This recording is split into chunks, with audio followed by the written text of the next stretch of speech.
This is an interview with Monique Rauch on October 11, 1998 at the Virginia Holocaust Museum in Richmond, Virginia. Could you please state your name and place of birth? I'm Monique Rauch, and I was born in Paris, France. How old are you? I'm 69. What languages do you speak? I speak mainly French and English.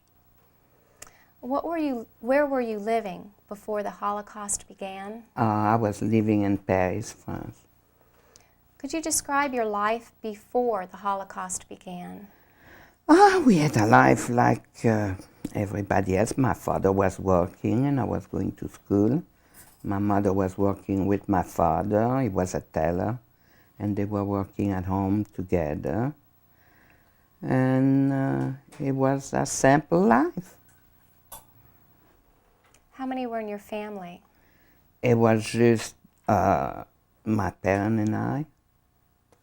My father's family was in Poland because my father was from Poland.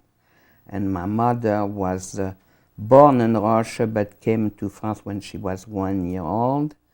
And she had some family, her mother in France and sister and brother. What kind of housing did you have? We had an apartment in Paris. It was small. It was 2 rooms and a kitchen, and my father was working there too. What type of government did France have at that time? It was a republic, but when my father asked to become French, they didn't do it, but his boss, who was Italian, got the French citizenship. Can I have something to drink? Thank you. I don't know why I didn't have that before.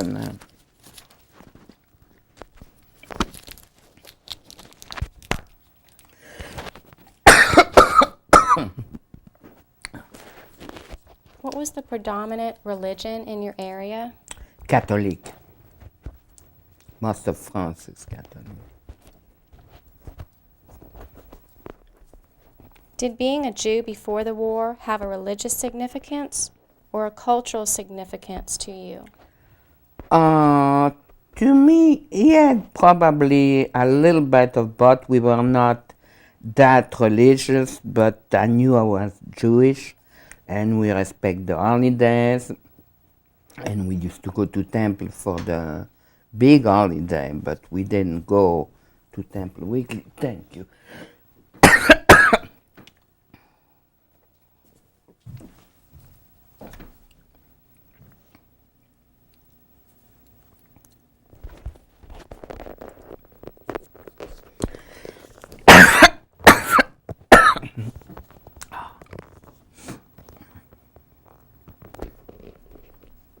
Did you have any non-Jewish friends before the war? Pardon me? Any non-Jewish friends before the war? Oh yes, mainly because the children I went to school with, most of them were not Jewish. And France is very integrated. People, probably a few people would stay between themselves, but it's very integrated. Did you have any experiences with anti-Semitism before the war?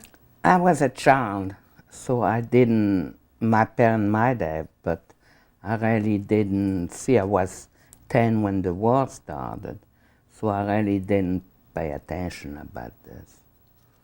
Did you live right inside Paris? Right inside Paris, yes. Where were you living when the Nazis invaded your country? When they started the war, we were in Paris. Then we left in 1939. A lot of people were leaving Paris, so we left and we went a little bit south, and we stayed there for a few months, and nothing really was happening at the time. So after a while, everybody went back to Paris because the life people need money to live, people to work, so everybody was coming back. Then in September, I think it was September 40, no, it was in 1940, then the Germans were coming, were close to Paris, and everybody really got scared and was getting all some people would pay somebody to take them in their car or on their truck, and it was what we call the Exodus. So we were living, and the car were bumper to bumper, and the Italian were, they have mitraillette, I forgot in English. They were shooting at people on the road, so people coming out of the car and going to the ditches. So it took us a long time to really go south of Paris. And my mother found a truck. We were on the truck with some other people. And a man didn't have anything. He was walking. And he said, if you take me in the truck, I take you where I'm going. So that's what we did. We took him in the truck, and we went in Corrèze in France. It was southwest, not completely south, but almost southwest. And the peasant had put some bed and some piece of wood with some something in it, not really mattress, but something that the cow eat, ball of something that you could sleep in it. And they prepared this for the people who were coming. They knew that people were coming from Paris. So we got into one of those little houses, and at the time it was in the car was my mother, my aunt, my grandmother, and I. Because the men had gone to look for the army. My father, who was from Poland, was looking for the Polish army. They didn't know where it was. They went where they were sent. And then my uncle and my cousin was the same thing. They were looking for the French army. So we arrived there and we stayed there. And very little time after, France abdicated, because the Germans had won. So we were at the time in the French, and the government of Vichy, and half of the France was called the Free Zone. And at the north, in Paris, the Germans were in Paris, and they had German in the north of France. But then we found my father, who was in Marseille, and he asked us to come there. My mother didn't want, so he came where we were.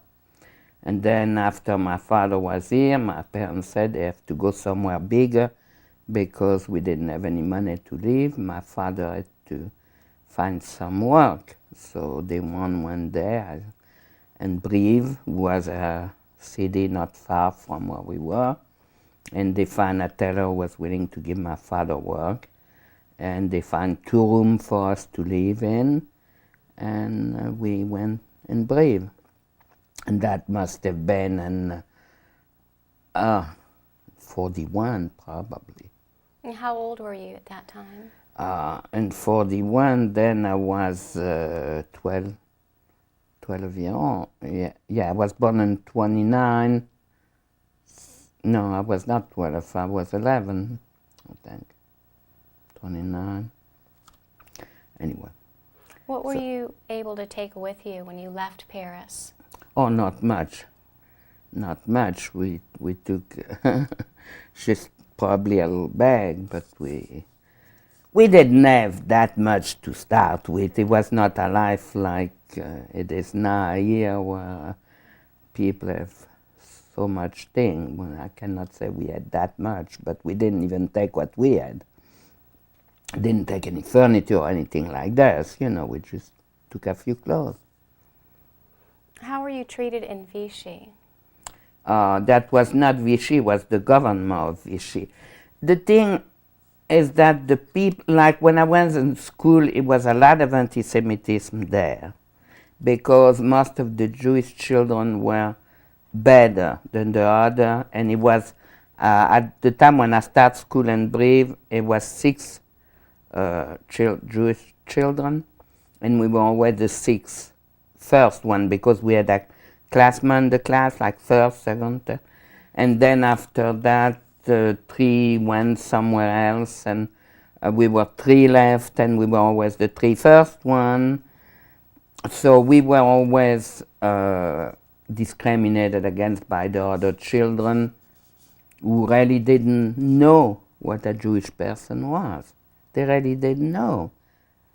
And because they came they were in the country. And the person where we were living one day told me, but why did you kill Christ?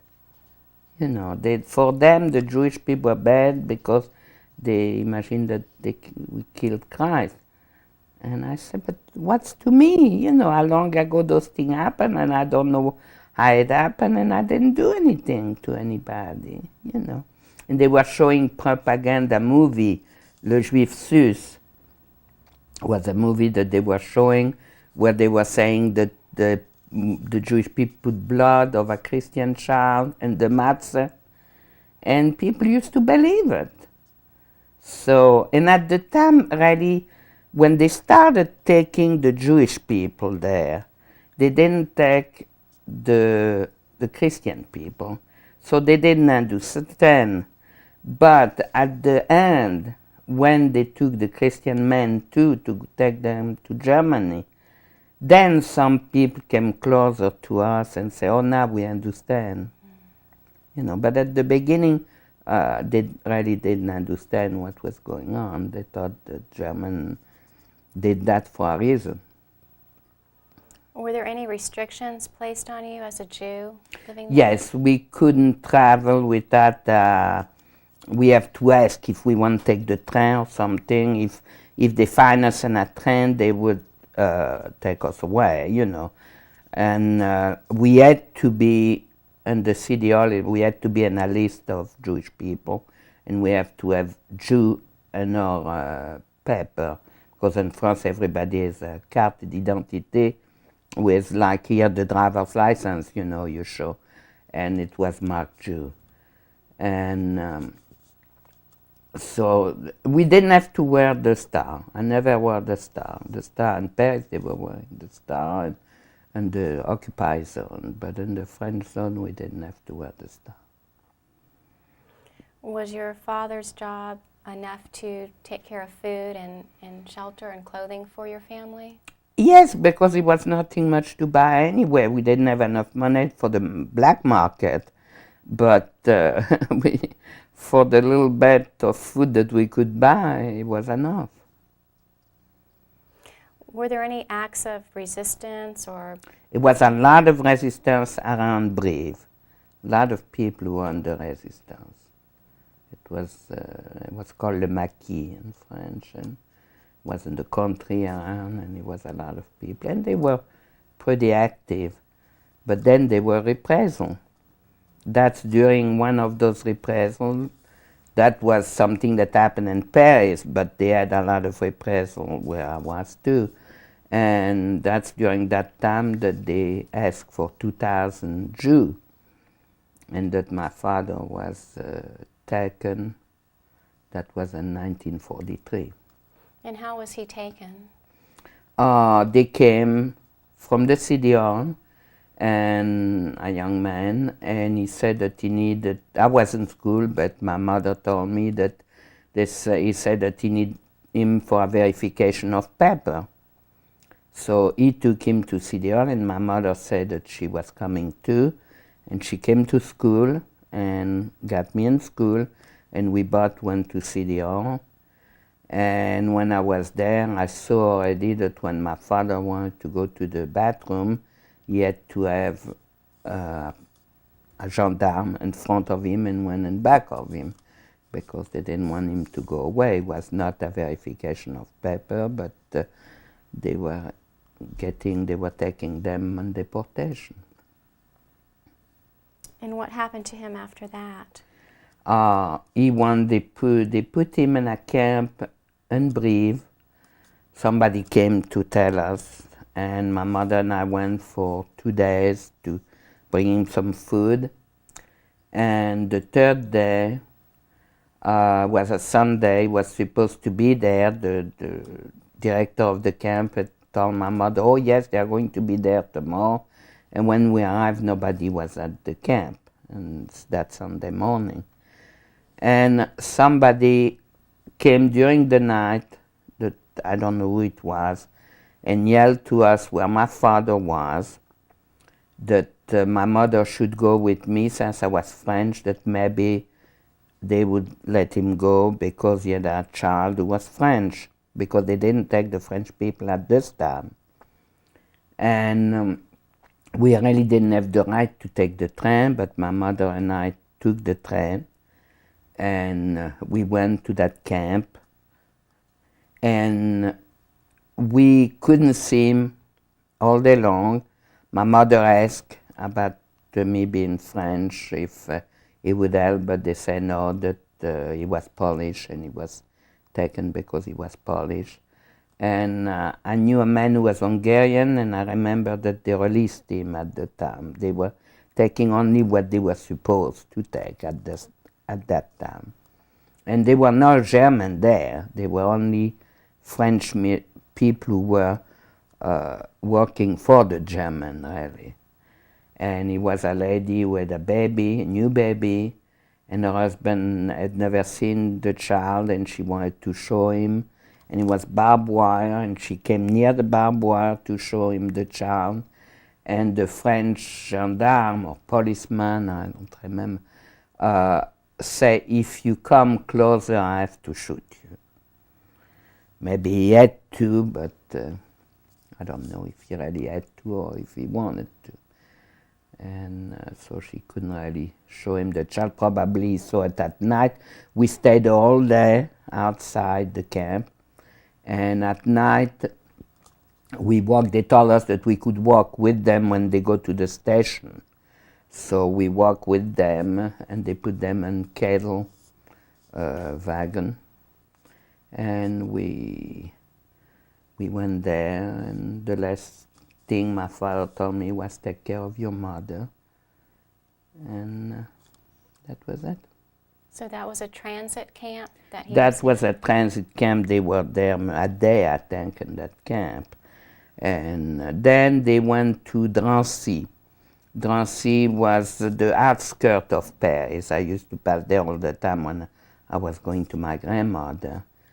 And they had big building. Now they allow you go to Drancy. It's only big building, but at the time it was a gendarmerie, and they had big fort town-like building, were big. And that was another transit for people who were leaving to go east.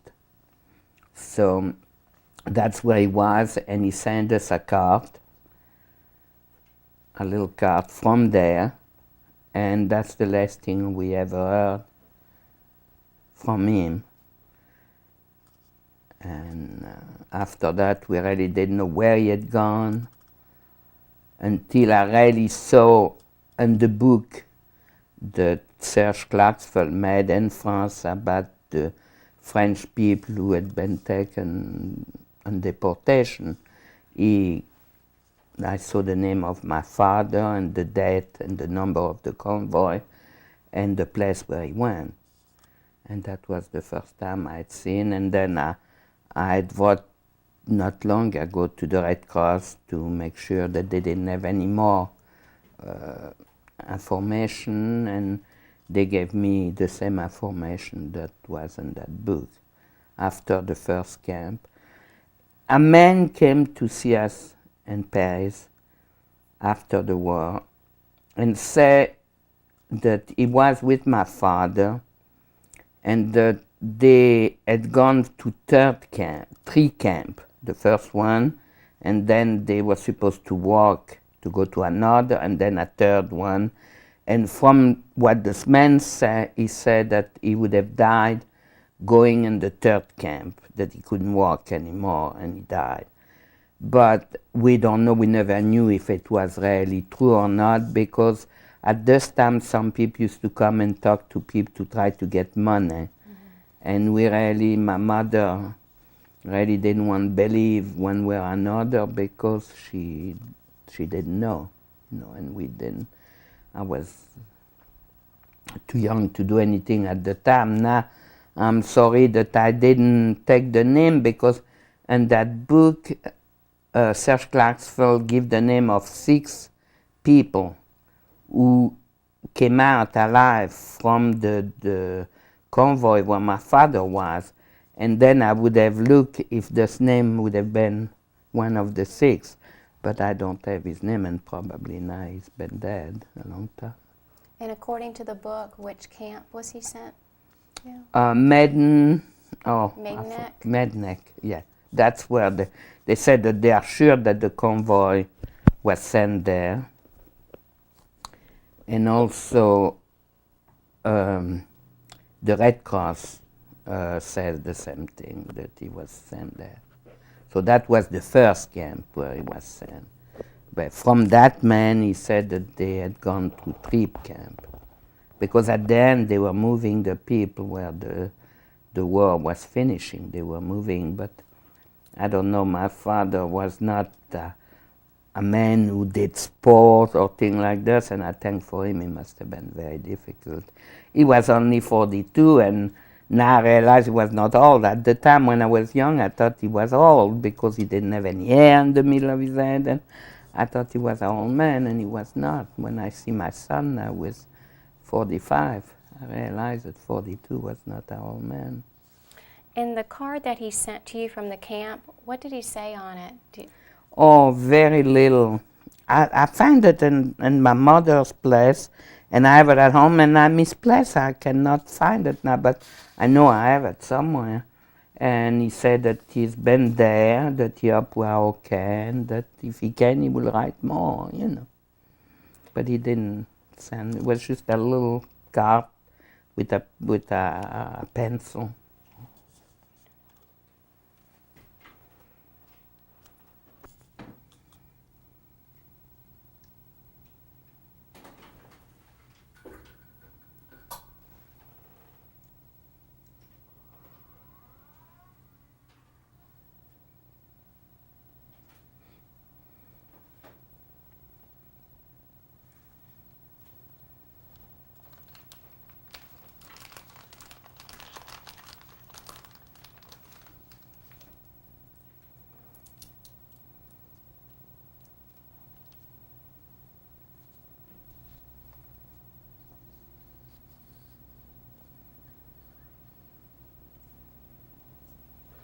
After your father was taken to Poland, you assume that's where he went, how did you and your mom survive?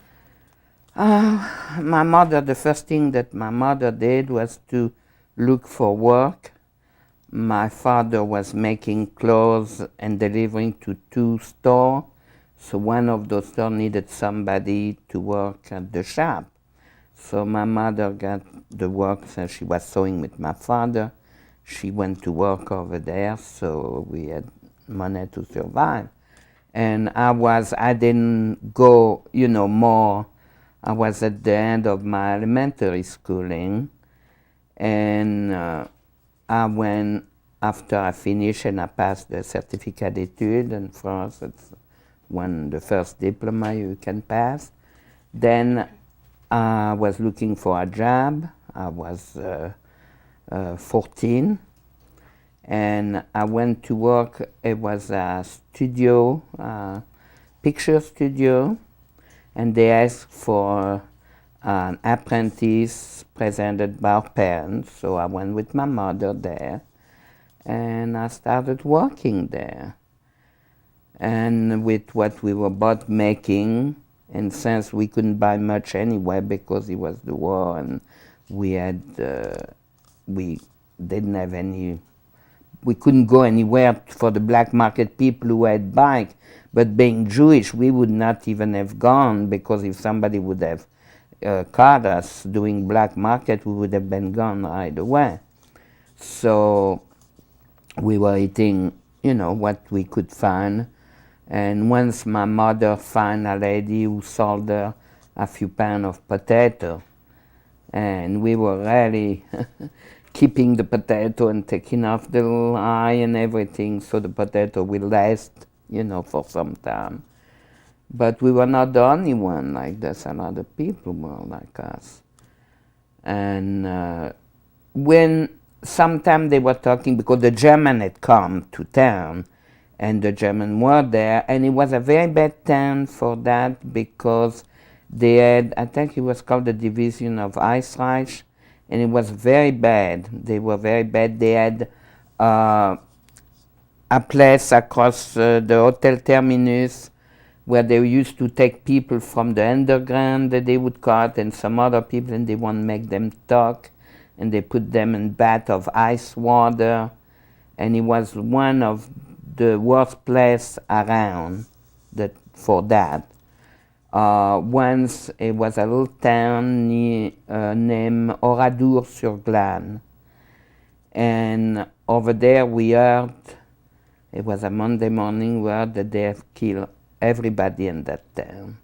It was for reprisal, the underground, and they were not Jewish people, they were French people. And they put the men and the place, the marketplace, they shoot all the men, and they put the women and the children in the church, and they gassed them. And it was only a little boy who was not in town, who was visiting family, who stayed alive from that town. And they never rebuilt another town there. I think there's a cross and they have something marked, but they never rebuilt the town. Nobody lives there anymore. So to show you, it was really not a very good section to be at the time. So they were talking about coming raffle. Sometimes they were making roundup. So a few times when they said there would be some roundup, my mother and I stayed and spent the weekend at some friend of ours. They were Christian people, very nice. And he was in the underground. We didn't know he was a military man, and we didn't know it at the time. He was going for days, but he was in the underground. But they never really came for us. Another time, we really never went at the movie or thing like that. My mother didn't want us to go. One time I begged and I wanted to go see a movie. I was, still almost a child. And we went there, and then in the middle of the movie, they stopped everything. The German arrived looking for somebody. Some German had just been killed, looking for people from the underground. So they were getting everybody out of the movie theater, and they said to stay there until everybody had shown their paper. So my mother said, if we stay here and mark Jewish, they take us right away. So we went slowly, on the side when they were busy, and then we went to a side street and we went home. But if we had stayed there, I don't think we would have been here. You just had to be so careful. And life was going on like this, working, and they never came for us. They never came for us. They were taking more men over there than women. Some place they took women, children. But then when the war finished, it was another militian who took some bomb and took an airplane and started dropping the bomb over Brive. Big bomb, but luckily they didn't know how to do it. So he was dropping them too low, and they didn't explode. But they did some damage. Some people died. Things were destroyed, and people were dying from the things were destroyed. And I was once when it was an alert, when it was coming with the bomb, I went somewhere and there were people bleeding. And it was just at the end of the war, just the last day probably. So, and then the war finished, and my mother and I went back to Paris. We found a little apartment. It was not anything, they used to take a lot of things in the big apartment where there were a lot of valuable things. We really didn't have much valuable, so Nobody really took anything from our apartment Paris. So we came back. How did you feel during the time when you were going to the theater in fear of being caught, trying to get food, knowing you couldn't work the black market? What were some feelings that you had during that time? The main feeling is to survive. You know, the idea that you have all the time is to survive the whole thing. Because what feeling can... I was still young and I didn't know anything else. Didn't know anything else. It was the life that was at the time, and I think we were all trying to survive. How did you feel when you returned to your apartment? In Paris? A little strange. It's been a few years, and I'd taken the accent. I was talking like in the South, and people were making fun of me. But then this passed, like everything else, and I find a job and the picture, like I'd been trained, you know, to work in the picture, and I did that in Paris. And not long ago, in 1995, I was traveling in France with my son and his family, and I returned to Brive for the first time. And I find the little girl who was there, the daughter of the people I was working for, was 8 or 9, and now she was 59 and 65. And they were in the studio, and I went back, and it was really an emotional thing. And I find some other people I'd worked with who were young with me and who were now old. And one of the lady, I talked to her in the phone all the time now. And it was amazing because I was in New York. Before that, I went to New York, and we were in the Trump Tower, and somebody was speaking French. And I talked to them, and I said, "Oh, you are French?" And she said, "Yes." And I said, "From where are you?" They were all family. And she said, "From Brive."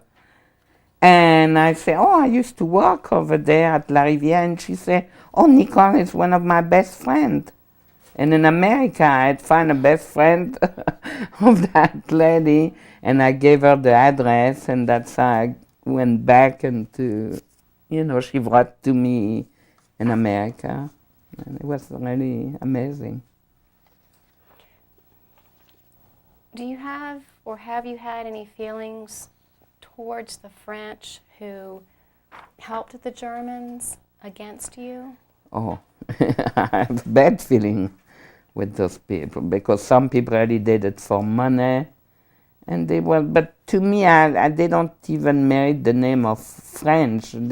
I don't even call them French. It was really bad. But in the country, the ignorance was really bad, because a lot of people didn't know what a Jewish person was. And when they heard something bad against the Jew, they believed it, because it was the ignorance. I think in the city, one of my cousins stayed in Paris, and she said in school it was no anti-Semitism where she was, because people were more educated. But where I was, those children came from farmland, and the parents didn't have any knowledge. And I think that was one of the main reasons.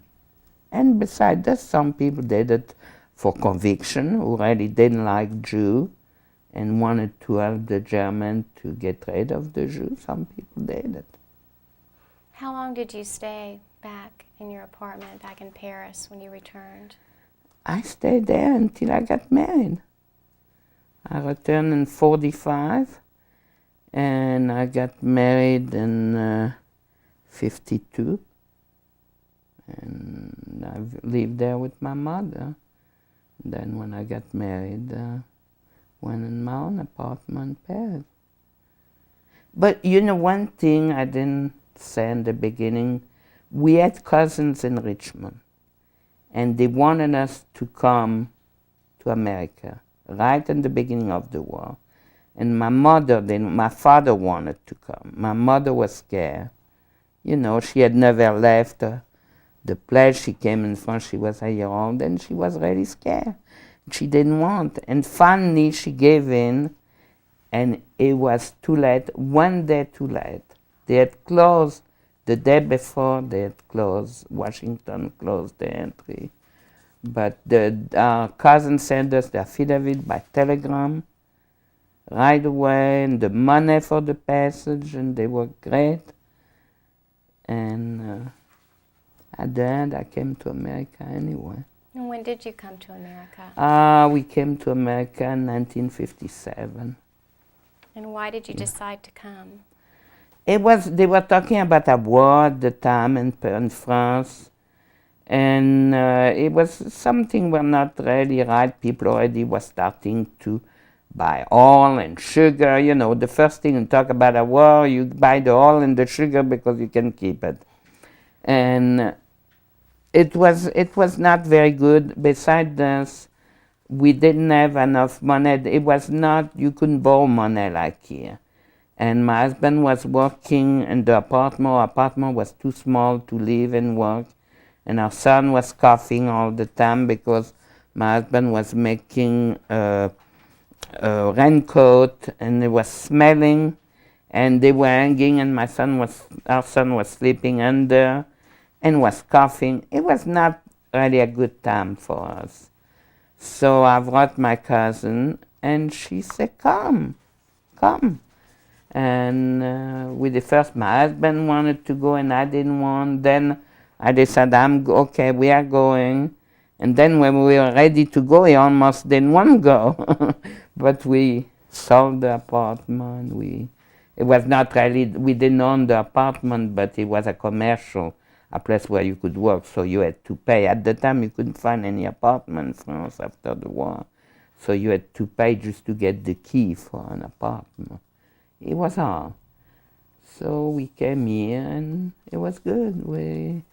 My husband found a job right away, 5 days after we came. Found a job, he went to school. And our cousin had prepared an apartment for us with furniture that they didn't need. And it was okay. What were your first feelings? First feeling was great because the family was so nice.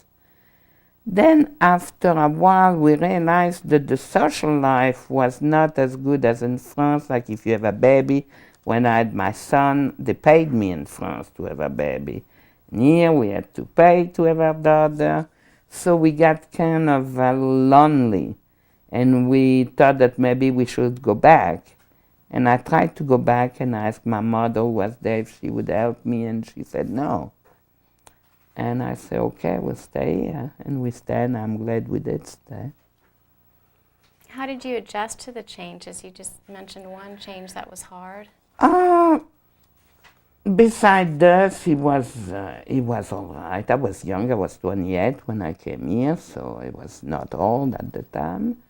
And I didn't do anything special. I was raising my children. I didn't work for 10 years, so I was at home.